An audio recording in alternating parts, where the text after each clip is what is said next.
itulah dia Dr. Elaini. Sebut biar betul Dr. apa? Dr. Elaini. Yes, Elaini. Kita ucapkan terima kasih Dr. sudi meluangkan masa bersama kami sahabat Malam Malaysia ni. Sebab penonton-penonton kita tak tidur ni semata-mata nak tahu perkembangan apa tu apa ataupun nasihat yang sebenarnya. Sebab kita ni sekarang PKP yang Volt 2. PKP 2.0 katanya. Jadinya semualah ada yang dengar-dengar tu yang tak nak tu. Kita nak dengar-dengar. Kita nak kepastian dapatkan terus daripada Dr. Elaini kita kan.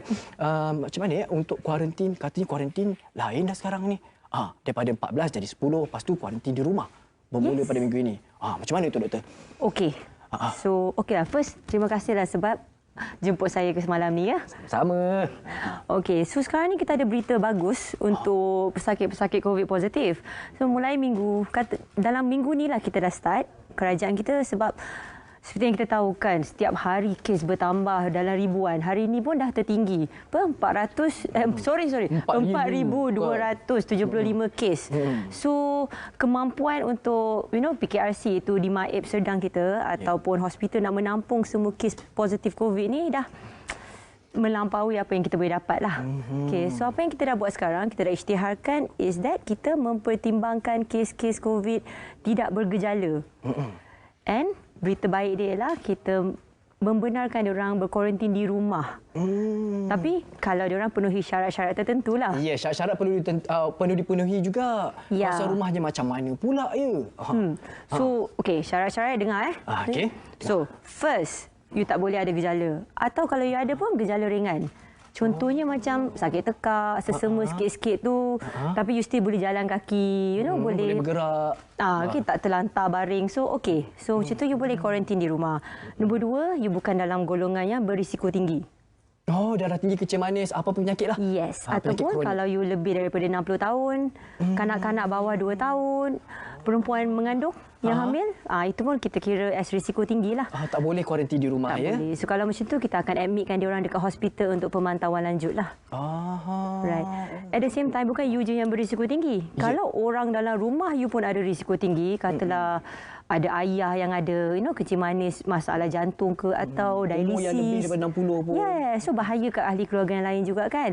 So kita terpaksalah angkut pergi hospital sekali. Yang tu pun tak bolehlah kuarantin di rumah. Keluasan di rumah pun kita kena ikut juga. Penting juga ya.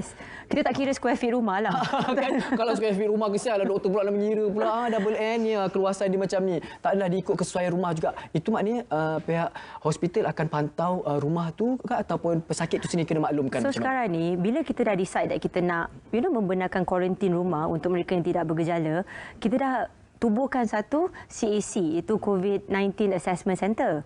Alright, dekat setiap daerah dah ada CAC sendiri. So diorang yang akan call mereka-mereka yang positif ni untuk tengok whether kriteria-kriteria ni okey tak untuk diorang duduk rumah. Which is satu ialah make sure rumah sesuai untuk isolation lah. Betul, untuk pengasingan kan? Yes. Bilik you kena sesuai. Kalau boleh ada tandas yang berasingan, lagi bagus kalau dia connected dengan bilik tu. Dekat dia, jangan jauh-jauh pula tandas tu kan. Nak kena pergi melalu pula kat bilik yang... Yelah, tiba-tiba nak cross dining room, nak pergi tandas kan. Berbau juga nanti. Itu bahaya juga. Yes. Jadi kuarantin, okey, bila ada tandas yang berdekatan, maknanya kena kuarantin selama 10 hari. Yes. Ada follow up dia, kena laporkan ke, kena maklumkan? So sekarang ni yang kita tahu MySejahtera dah sangat-sangat updated. Selain daripada dia akan beritahu that kita adalah COVID positif, katalah kalau you buat swab dengan kerajaan punya klinik, kerajaan, dan dia akan dapat notis daripada SMS atau push notification MySejahtera. Dia kata result you dah positif. Okay, so senang. Apa you akan buat is CAC ni akan contact you nanti atau PKD. Setiap hari you kena masukkan entry.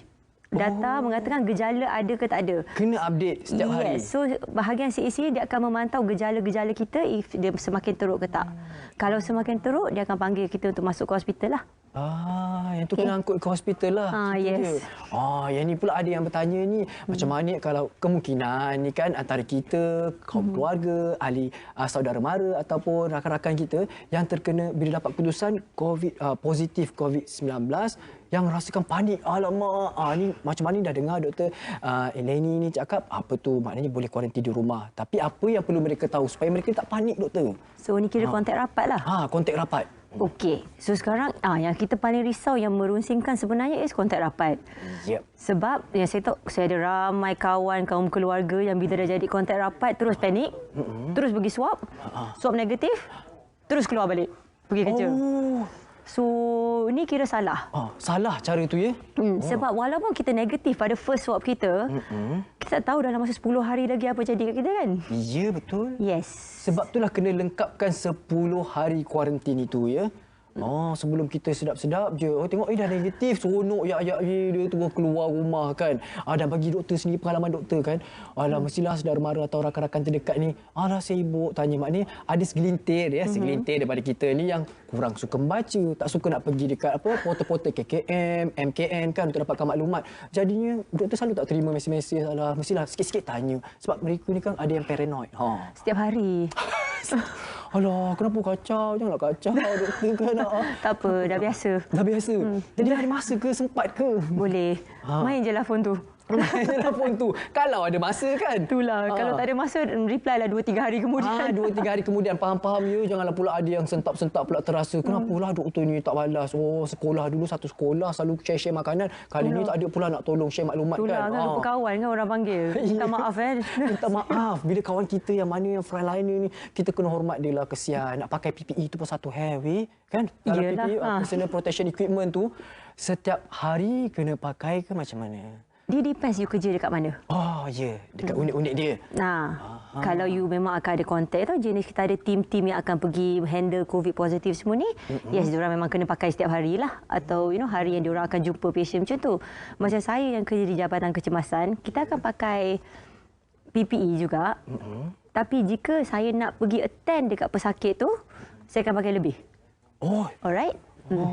Lebih tu macam mana? Berapa lapis pula ni? Nak berlapis jugalah sebenarnya kan. Berlapis-lapis juga. Itulah tengok kan, kau tengok tu ada yang video-video yang dirakamkan berhadapan kita doktor-doktor, jurawat semua berpeluh-peluh belakang. Memang panas sebab dia plastik kan. So berwap kuap-kuap dekat dalam tu. Tapi ada rakyat Malaysia ni yang prihatin, ada yang memberikan bantuan dari segi PPE. Dulu awal-awal dulu bukan main susah kan doktor kan. Ada yang tak cukup juga. Tapi alhamdulillah sekarang ni rakyat Malaysia sangat prihatin. Terima kasih sangat-sangat. Ini kalau kita dapat tengok kongsikan di kaca TV ni gelang pengawasan. Ada yang kata pink saja. Sebenarnya doktor ikut stok lah kan? Ya, dia ikut stok. Mana-mana sampai kita itu je kita guna.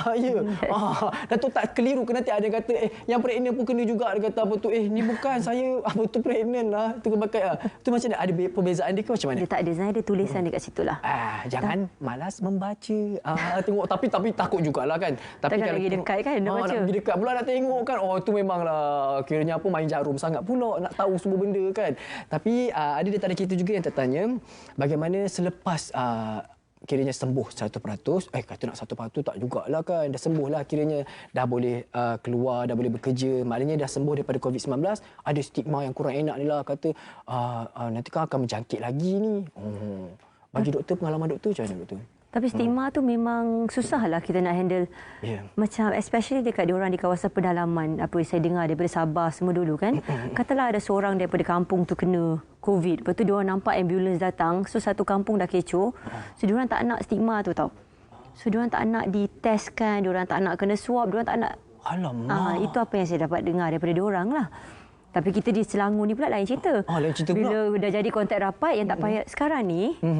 Untuk KKM kita dah keluarkan berkeliling kata, kontak rapat kalau tak ada gejala kita tak perlu swab lagi dah. Kita hanya perlu kuarantin untuk 10 hari. Maknanya still kena kuarantin juga kan? Yes.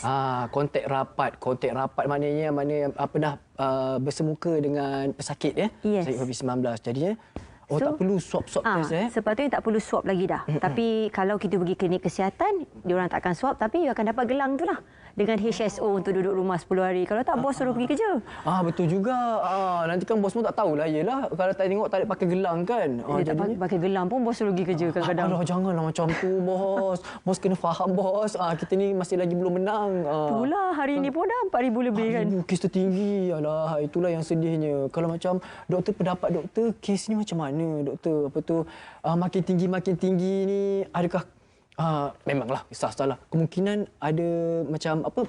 Ada boleh kita lenturkan balik lekongan ni daripada tinggi ni. Kemungkinan itu kita lenturkan ada. Tapi kita perlu kerjasama semualah. Literally kerjasama rakyat. ramai-ramai.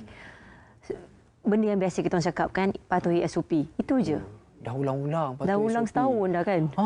Tapi masih lagi. Aduh, ya adalah lagi yang macam dah dulu awal-awal dulu memang takut juga kalau tengok kan masa PKP bila kita nak pergi beli barang, wakil keluarga di rumah lah kan kalau keluar tu, memang jaga penjarakan. Tak ada berani dekat-dekat. Tapi sekarang ni tengoklah kecuaian ni, alah, hai kenapalah, hai. Jarak tu tak ada, doktor. Dia bukan jarak tak ada. Macam tadi kan, masa saya balik kerja, saya tengok sampai satu keluarga 5 orang. Mak, ayah, 3 orang anak pergi beli burger. Seronok. Sebab kan dia dah di-upkan sampai pukul 10 malam kan. Tapi yelah, saya kesianlah budak-budak duduk rumah tu, memang kita kesian. Tapi kita kena fikirkan juga, kalau kita kena, kata you might never know kan siapa-siapa boleh kena sekarang ni. Dan benda ni pula kita tak boleh nampak depan-depan kan. Lagilah kita ni kadang yang tak bergejala itulah yang pembawa lah pula. Memanglah kita ni sihat je kalau kita tengok. Tapi sebabkan dah hari tu dapat peluang entah negeri tu, balik kampung, doktor. Bukan balik kampung, berjalan, sakan, holiday tu paling best. Tengok caption kat apa tu Instagram semua. Seronok pergi bercuti. Saya pun bercuti juga. Tapi ikut SOP lah. Ya. Kalau tempat tu dah ramai sangat, doktor. Aduh, kalau saya pun fikir juga kan, kalau lagi-lagi cuti sekolah lagilah kita gerun. Tapi yang ni ada kan di antara kita ni yang suka sebarkan berita palsu sebab nak bagi dia punya Instagram laris. Dia nak bagi tahu dia lah yang pertama dapat maklumat tu. Daripada kes tu, ya Allah, keluar daripada KKM, keluar daripada Makcik Jenab. Bukan Makcik Jenab ya. Ni contoh je. Bukan Makcik Jenab, kesian Makcik Jenab. Makcik Jenab sabar double N, jaga cili mulut dia. Tapi bukan, tu lah contohnya. Dia nak jadi yang pertama. Dia share dekat WhatsApp, dekat Instagram, Facebook. Doktor sendiri, alahai, kalau dapat berita-berita yang orang kongsikan ni, macam mana doktor respon? Pada hujungnya, kita kena ikut apa KKM bagi tahu kita. Sebab semua kena tahu, COVID ni penyakit yang baru. Dia baru setahun je. Dalam pandemik kan? Tu. Dan banyak kajian lagi. Kita tak tahu kalau kita akan dapat, kali kedua. Walaupun kita dah sembuh 100%, we might never know kita akan dapat kedua, ketiga pun kan. Macam denggi. Contohnya. Sebab ini adalah penyakit yang baru yang kita tak sure. Walaupun vaksin nak datang bulan depan pun, kita tahu effectiveness dia adalah 95%. Tapi, janganlah je sebarkan berita kat WhatsApp. Sebab sekarang sangat senang nak sebarkan berita. Dan ramai orang kalau dapat baca, make sure kita check balik kesahihan berita tu. Betul. Melalui portal sebenarnya .my ya, jangan terus nak share. Dia yakin tu, dia kata, ni kawan saya ni, kawan saya zaman sekolah dulu, dia ketua kelas, jadinya saya kena percaya cakap dia. Tak percaya dah cakap doktor cerita dia. Tu tak boleh, tak boleh. Kita kena pastikan berita yang kita kongsikan tu sahih. Mana kita boleh hantarkan perkongsian berita, sama ada kita ragu-ragu dengan berita tu, boleh hantarkan ke portal sebenarnya .my. Dan doktor lagi, apa lagi nasihat-nasihat kalau boleh ni pasal pelitup separuh muka, mask ni mask ni kan, ada yang kata mula fabrik ni okey, tapi ada setengah berpendapat kalau mereka yang pembersih cuci sental dengan pencuci pembasmi kuman tak apa, ni tak dia ulang-ulang pakai selama sebulan. Bagi doktor sendiri, mask ni yang macam mana yang seelok-eloknya? Mask paling elok is tetap mask 3 lapisan, 3 ply tu. Tak kisahlah warna apa-apa. Apa-apa colour you nak, make sure dia 3 ply. Sebab yang 2 ply punya tu is yang diorang guna untuk buat facial, untuk menghalang diri kita. Is as a hygiene punya factor lah. Alright, yang 3 lapisan ni sebab dia ada lapisan yang berbeza. Okey, lapisan luar, tengah dengan dalam. Dia ada filter lagi. Dalam tu is serap air. So air liur kita, haba-haba kita semua. Alright. The thing about fabric ni, KKM benarkan kita guna mask fabric. Tapi mask fabric tu mesti ada filter atau kita panggil 3 ply jugalah, 3 layer juga. Kena memenuhi kriteria tu juga. Bukannya fabric yang satu lapis macam kain. Bukan yang macam kain ni kita pakai ke. Itu tak. Macam tak ada function lah ya. Macam kita letak tisu lah pula kat muka kita. Baik pakai tisu je kan. Baik pakai tisu je. Makcik pinjam tisu makcik. Semua orang pakai kain tu je kan. Kena juga pakai yang pelapis. Dan juga boleh dibasuh ke yang kalau fabric tu? Yes, kalau fabric boleh dibasuh. Sebab kalau you tengok farmasi-farmasi yang jual fabric ni, dia akan ada filter berasingan. Atau mask-mask yang branded kita pun ada filter juga dijual berasingan. Memang mahal lah sebenarnya. Tapi you buang filter tu, basuh mask tu. Memang bukan sekali pakai lah. Satu hari guna, basuh. Basuh, betul. Yang tu nasihat dia kena dengar ya. Okey, baik doktor. Sekarang kita berehat seketika. Nanti doktor ada lagi muncul nanti. Kita nak buat di hujung-hujung nanti. Kita bagi conclusion. Doktor bagi nasihat-nasihat kat penonton ni kan. Tapi sekarang ni kita ada hit pilihan lagu.